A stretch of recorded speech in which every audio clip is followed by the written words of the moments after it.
एक छोटे से गांव की बात है जो कोटा के पास चंबल नदी के किनारे बसा था। गर्मी की छुट्टियां चल रही थीं। आम के पेड़ों पर कोयल कूक रही थी और हवा में मिट्टी की खुशबू थी। उसी गांव में रहते थे दो भाई बहन।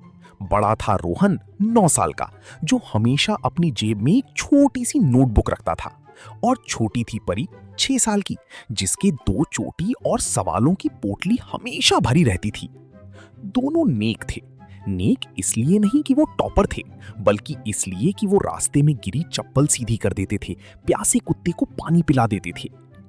उनकी दादी की घुटने में दर्द रहता था। वैद्य जी ने कहा था, जंगल की पीपल के पास जो जंगली तुलसी मिलती है उसका लेप फायदा करेगा। दादी ने मना किया था, बोली थी जंगल में अकेले मत जाना। पर उस सुबह रोहन ने अपना कपड़े का झोला लिया। उसमें एक पानी की बोतल, दादी के हाथ की बनी 2 बाजरे की रोटी और थोड़ी सी गुड़ डाली। परी ने अपनी लाल टोपी पहनी और बोली, हम बस जल्दी जाके आ जाएंगे। जंगल में घुसते ही सब बदल गया। धूप पत्तों से छनकर जमीन पर गिर रही थी। बंदर ऊपर से आम तोड़ रहे थे। ठंडी हवा चल रही थी।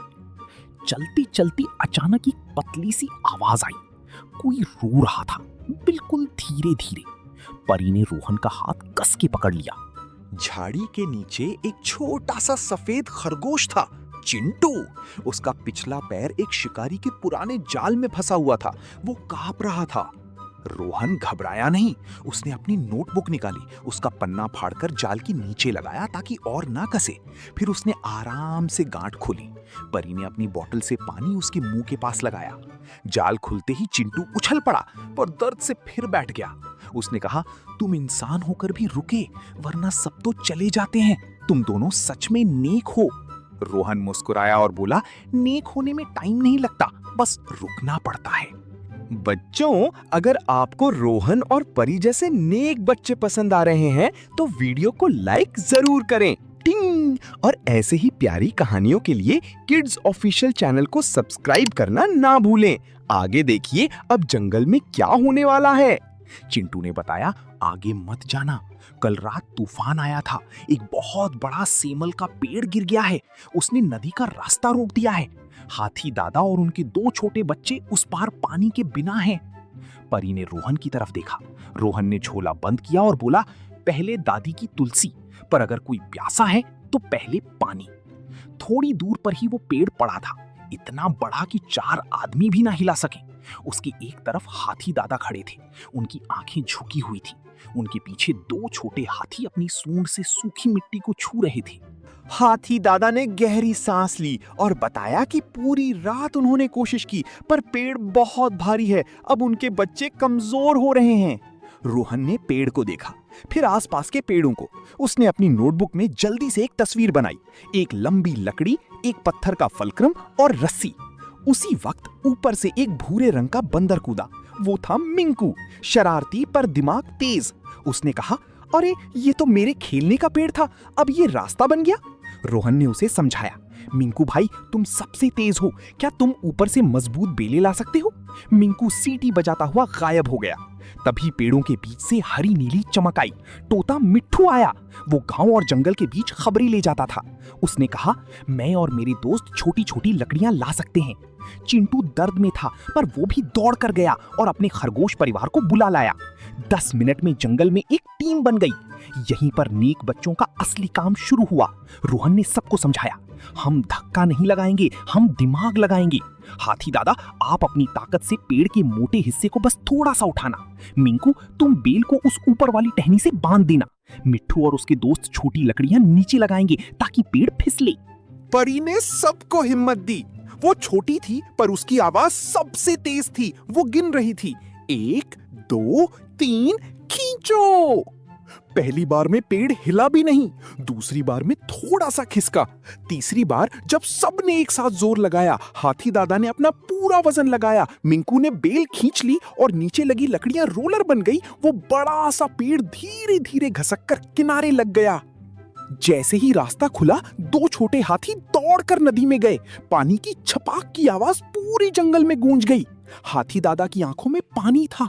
उसने अपनी सूंड उठाकर रोहन और परी को हल्के से छुआ। उसने कहा, आज तुमने ताकत नहीं, समझदारी से जीत हासिल की है। सब थक गए थे। परी को याद आया कि उसके झोले में रोटी है। उसने रोटी निकाली। रोहन ने उसके 4 टुकड़े किए। पहला टुकड़ा उसने चिंटू को दिया क्योंकि वो जख्मी था, दूसरा मिंकू को क्योंकि उसने सबसे ज्यादा मेहनत की, तीसरा मिट्ठू को और चौथा खुद दोनों ने आधा आधा खाया। मिंकू हंसता हुआ बोला, इंसान तो कहते हैं बंदर छीन लेते हैं, तुमने तो खिला दिया। मिट्ठू बोला, आज से जंगल का हर पेड़ तुम्हारा दोस्त है। तभी आसमान पर बादल आ गए। हल्की बूंदाबांदी शुरू हो गई। हाथी दादा ने उन दोनों को अपने कान के नीचे बुला लिया। वहां सूखा और गर्म था। बारिश में जंगल और भी खूबसूरत लग रहा था। बारिश रुकने पर हाथी दादा ने उन्हें वो जगह दिखाई जहां जंगली तुलसी उगती थी। परी ने धीरे से पत्ते तोड़े। रोहन ने उन्हें अपनी नोटबुक के बीच रखा ताकि कुचले ना। चिंटू ने उन्हें जंगल से बाहर तक छोड़ा। घर पहुंचते पहुंचते शाम हो गई थी। दादी दरवाजे पर ही बैठी थी। परी दौड़कर उनसे लिपट गई और पूरी कहानी सुनाई। कैसे जाल खोला, कैसे पेड़ हटाया, कैसे रोटी बांटी। दादी ने तुलसी के पत्ते देखे, फिर दोनों के माथे को चूमा। बोली, दवा तो घुटने के लिए थी, पर तुम आज जो सीख कर आए हो वो पूरे जीवन के दर्द की दवा है। रोहन ने अपनी नोटबुक में आज की तारीख लिखी और उसके नीचे लिखा, नेक बनना मतलब सबसे बड़ा बनना नहीं, सबके काम आना है। उस दिन के बाद हर रविवार रोहन और परी जंगल जाते। कभी वो नदी में सूखे पत्ते साफ करते, कभी पेड़ के नीचे बीज बोते। जंगल के जानवर उनका इंतजार करते। चिंटू उन्हें नया रास्ता दिखाता, मिंकू पेड़ से आम गिराता, मिट्ठू गाने सुनाता और हाथी दादा दूर से उन्हें देखकर अपनी सूंड हिला देता। और इस तरह 2 नीक बच्चों की वजह से गांव और जंगल, इंसान और जानवर एक परिवार बन गए। तो बच्चों, इस लंबी कहानी से हमने 3 बातें सीखी।